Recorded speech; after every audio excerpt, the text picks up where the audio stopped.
போண்டா பஜ்ஜி கடைலாம் இப்போ வந்து மணி என்ன தெரியுமா ஆகுது? 2ஆம் கட்டா நேரம் பாட்டி மணி வந்து 2:15 ஆகுது.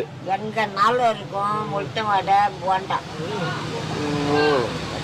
உளுத்த வடை போண்டா எங்க நாள் அந்த பகடா கிடைக்குது இல்ல,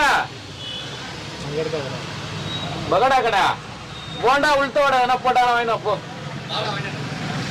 போண்டா உளுத்த வடை பகடா என்ன வாங்கினோம். இந்த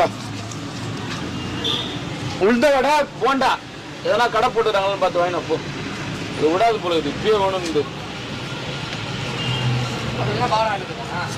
இருக்குண்டா. பாடுறா போண்டா உளுத்த வடை வடை கடை இருக்கும் பாடுறா. எப்படி 1/2 மணி நேரம் நீங்க பாட்டி சாப்பிட்ற வரைக்கும் வாங்க. பாட்டி பொறுமையா சாப்பிட்டு எடுத்து வச்சு ஏன் அந்த பக்கம் திரும்புறா தண்ணிக்கா எடுத்து வச்சு பத்தியா? அதுதான் இல்லை வேண்டாம். டே போண்டா பஜ்ஜிலாம் வேண்டாம் வாடா. ஏன்பா பின்னதான் சாப்பாடு சாப்பிட்டேங்கிற போண்டா பஜ்ஜின்னு சாப்பாடு